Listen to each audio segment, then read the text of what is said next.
우리의 삶에는 우리의 생각이나 뜻과는 상관없는 불편한 것들이 참 많이 있습니다.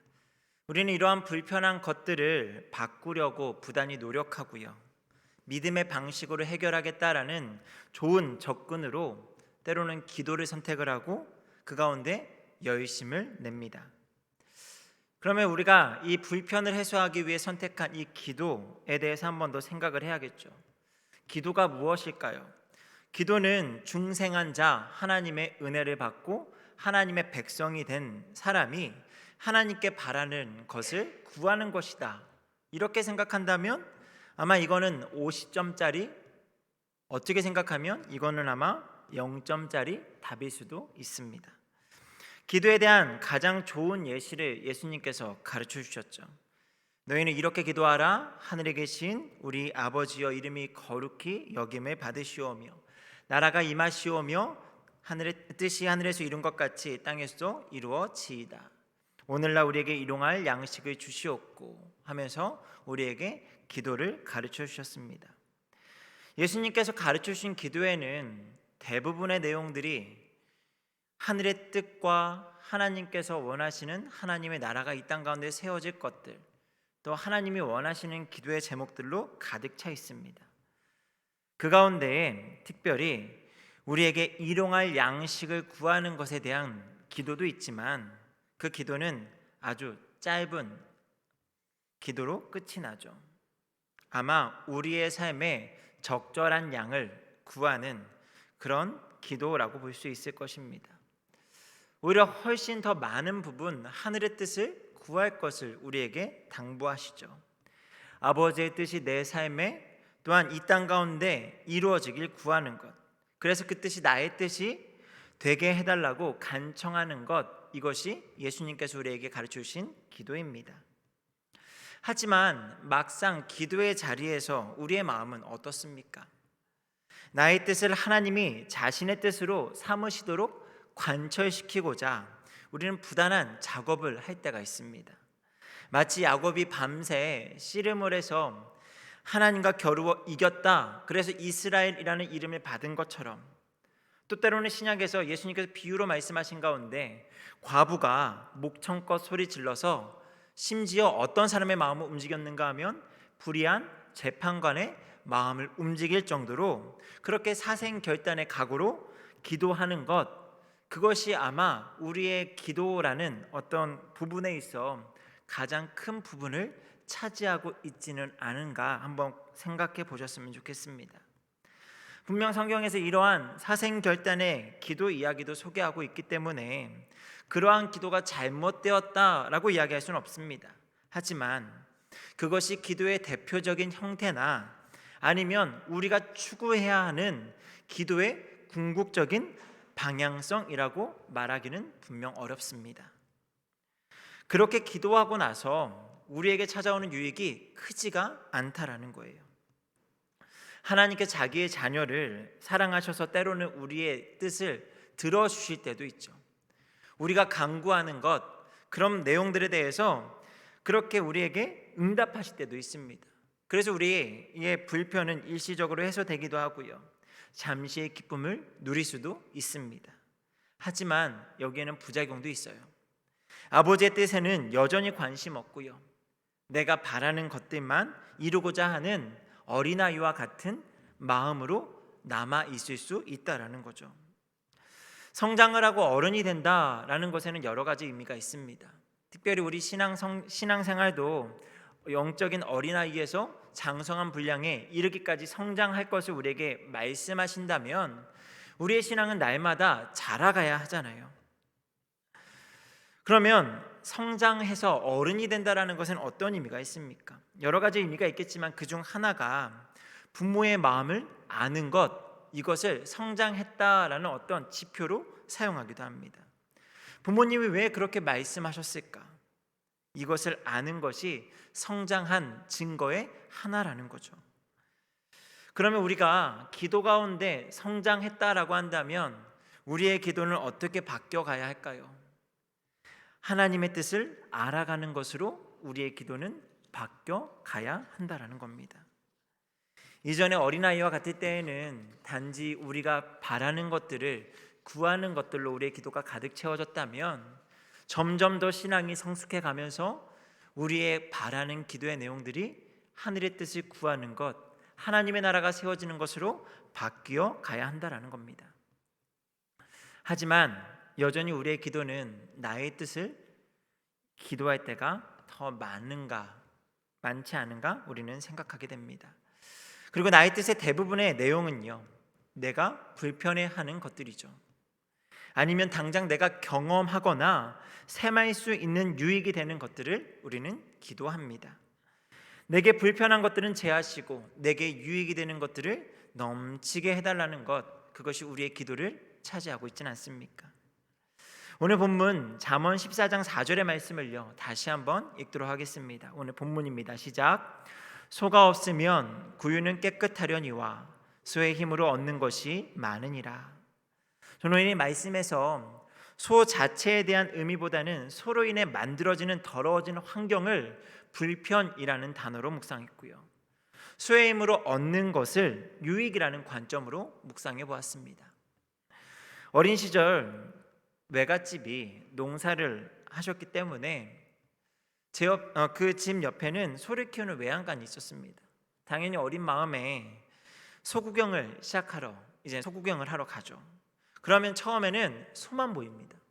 소를 보러 왔으니까 당연히 소만 보이죠. 눈망울이 어찌나 그리 맑은지, 또한 덩치는 얼마나 큰지, 지금 성인이 되어서도 소가 참 큰데 그 어린 나이에 그 소를 봤을 때 정말 크더라고요. 그렇게 참 소가 참 멋있다라는 생각을 하고, 소가 밭일을 도와주고 농사일을 도와준다 이런 여러 가지 좋은 것들 때문에 소를 막 찬양할 수 있을 만큼 소가 참 예뻐 보였어요. 그런데 소에 대한 기대가요 금세 사라지더라고요. 왜 그랬을까요?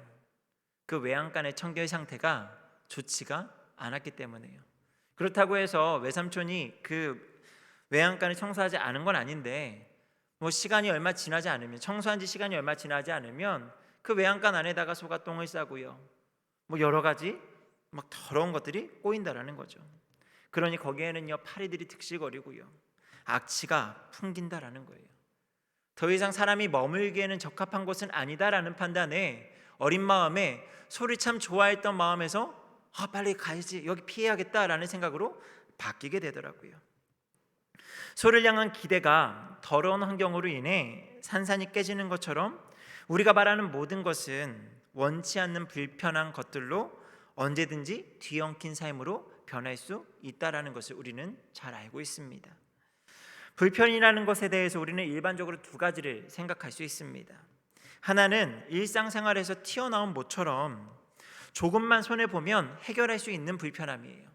그런 불편은요 사실 불편이라고 하기보단 잠시 그냥 생겨난 잠깐 어떤 그런 문제일 수 있겠죠.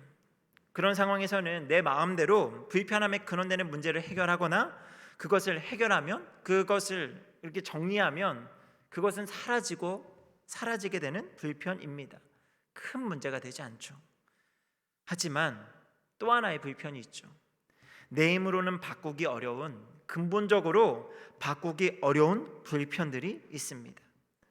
그래서 정말 믿는 사람으로서 기도 아니면 안 되는 그런 불편한 것들이 있다라는 거죠. 마치 오늘 말씀에서도 소 구유가 더러워지는 건 소를 키우는 입장에서 결코 피할 수 없는 불편인 것처럼 말이에요. 그래서 오늘 말씀에서 우리가 읽는 이 불편의 내용들은요, 사실 우리가 아무리 해결하려고 해도 끊임없이 생겨날 수밖에 없는 반복되어지는 불편입니다.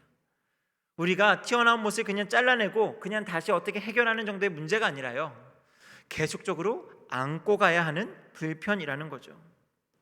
이러한 불편은 어찌 할래야 할 수 없는 공존의 영역일 것이고요, 오늘 말씀을 통해서 우리가 계속해서 살펴보고자 하는 문제입니다.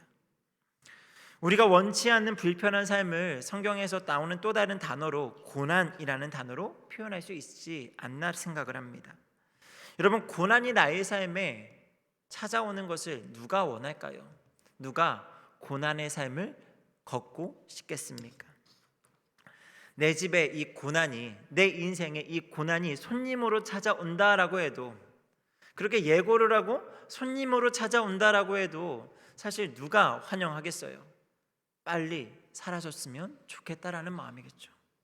그런데 손님으로 오는 것 정도가 아니에요. 방 한 칸을 차지해서 내 삶의 일부가 되겠다라고 찾아오는 불편이 있다라는 거죠. 고난이 있다라는 겁니다. 하지만 오늘 말씀에서 강조하는 것은 무엇인가 하면요, 소로 인해 구유가 더럽혀지는 것, 소로 인해서 구유가 외양간이 더럽다라는 것을 강조하고 있지 않아요.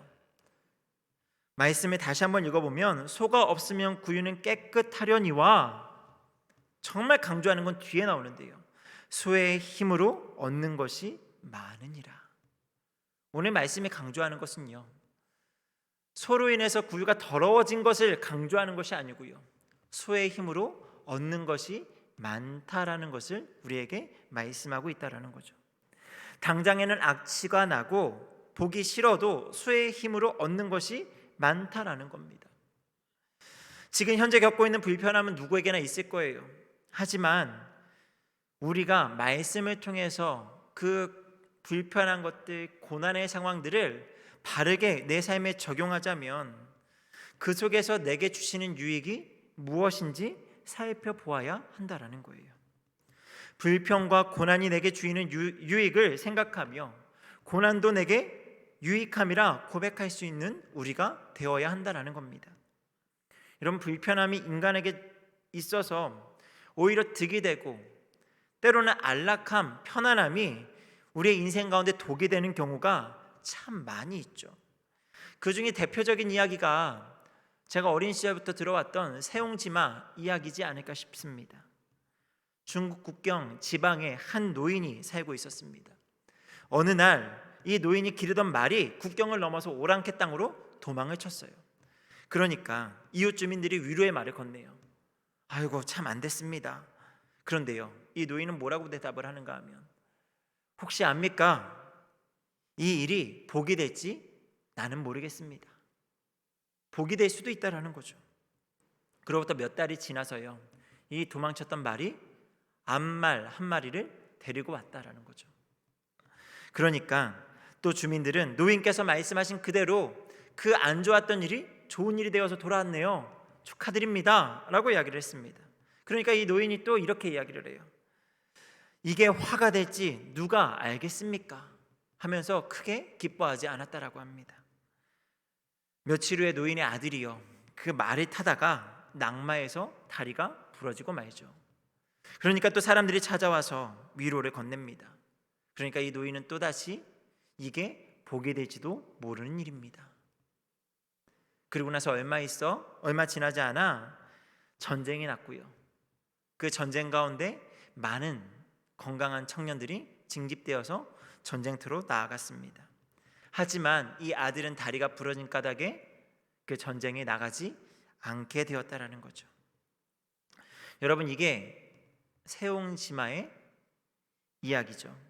이처럼 우리는 불평과 고난이 우리에게 유익이 될 수도 있다, 오히려 안락함과 편안함과 우리에게 좋은 환경이 우리에게 독이 될 수도 있다, 이런 이야기들을 우리가 살면서 들어왔고 경험하고 보아왔습니다.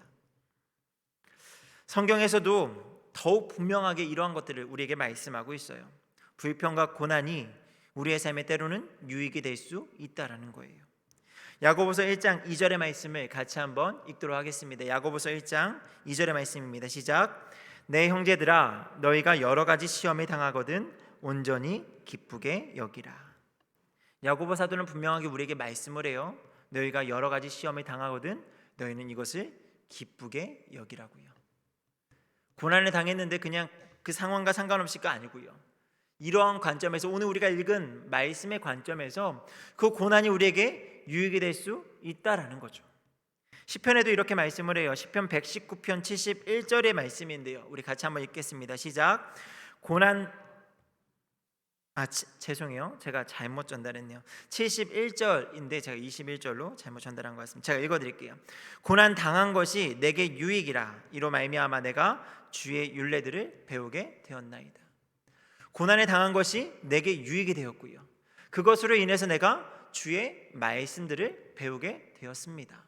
주님과 더 가까워지게 되었다라는 거죠. 여러분, 고난이라고 할 때, 우리가 불편이라는 것을 생각할 때에 우리는 그것 때문에 참 한없이 우리의 인생이 불행하고 참 감사할 것이 없다라고 생각하지만, 성경이 우리에게 이것을 바라보는 관점, 우리에게 주는 어떤 시점은요, 오히려 그 일로 인해서 우리가 더 하나님과 가까워질 수 있고, 그것이 때로는 축복의 통로가 될 수 있다라는 겁니다. 심지어 그것이 우리의 삶에 큰 유익이 될 수 있다라고 말씀을 해요. 그렇다면 예수님께서 가르치신 기도의 내용과 오늘 우리가 읽은 본문의 말씀을 통해서 이것을 종합해서 우리는 어떻게 기도해야 할까요? 분명 우리는 이전과 같이 우리에게 주어진 환경 안에서 불편을 없애기 위해서 기도할 수도 있어요. 아니, 그렇게 해야만 할 때도 있습니다. 정말 견디기 어려운데, 정말 하나님의 말씀을 아무리 묵상하고 오늘 말씀 가운데 은혜를 받아서 그렇게 해야겠다라고 해도 정말 견디기 어려운 상황이 올 수도 있습니다. 아니, 그런 상황을 보내고 있을 수도 있어요. 그럼 우리는 분명 그런 기도를 해야 하겠죠. 하나님, 이것을 제게서 거두어 달라고 말이에요. 하지만 오늘 말씀 한 번 더 생각하면서, 그럼에도 불구하고 내게 찾아온 그 불평과 고난의 시간이 유익이 될 수도 있다라는 것을 생각하면서, 그로 인해서 오히려 내가 하나님 앞에 나아간 것, 내가 하나님 앞에 기도하는 이 시간으로 말미암아 하나님과 친밀해진다라는 것을 생각할 수 있기를 바랍니다. 여러분, 고난의 상황, 불편한 것이 없으면 우리는 잘 기도의 자리에 앉지를 않습니다. 저만 해도 그렇더라고요. 정말 급박한 일이 생기고 정말 간절한 일이 생기면요, 기도의 자리에 더 많이 앉아 있어요. 정말 시간이 모자랄 만큼, 정말 시간이 어떻게 가는지 모를 만큼 기도의 자리에서 그렇게 간절하게 기도합니다. 그런데요, 그런 일이 사라지고 평안한 삶이 찾아오고 괜찮다 싶으면요, 기도의 시간이 급격하게 주는 걸 제가 경험하게 되더라고요. 여러분은 어떻습니까? 비슷하지 않으신가요? 그러니 우리에게 불편한 상황, 고난이 찾아왔을 때 가장 큰 유익은요, 하나님과의 친밀함일 것입니다. 불편 가운데 우리는 분명 우리에게 주신 믿음에 따라 기도하게 되고, 그 기도의 시간을 통해서 하나님과 더욱 가까워질 수 있다라는 거죠. 또한 내게 주어진 모든 환경이 하나님으로부터 주어진 환경이라고 믿고 이 안에서 하나님의 뜻을 발견하며 하나님의 뜻 가운데 살아간다면 불평 가운데서도 하나님께서 우리에게 더 좋은 것을 예비하신 것을 보게 될 줄 믿습니다. 불평과 불쾌와 손해와 억울함과 고난을 만나고 있다면, 아니 혹시나 앞으로 만나게 된다면 우리 신앙이 더 잘할 수 있는, 더 성숙해져 갈 수 있는 좋은 기회로 우리는 삼아야 할 줄 믿습니다. 그리고 그 불편함을 제거해달라는 기도도 할 수 있겠지만, 그것과 더불어 어쩔 수 없이 그것과 공존해야 한다면, 그것과 함께해야 한다면 그 가운데 하나님의 뜻을 구하며 나아갈 수 있는 우리가 되기를 바랍니다. 그래서 오늘 우리에게 주는 불편, 또 우리에게 찾아온 고난이 우리에게 단지 정말 없애야만 하는 그런 것으로만 여기는 것이 아니라, 오히려 이 시간들을 통해서 나는 하나님께 더 가까이 나아갈 수 있다는 그 기쁨으로 말미암아 고난이 내게 유익이 된다, 불편함이 내게 유익이 된다라는 것을 생각하며 오늘 큰 은혜가 있는 이 시간 되기를 주님의 이름으로 축복합니다. 우리 이 시간 함께 찬양하면서 기도하는 시간을 갖도록 하겠습니다.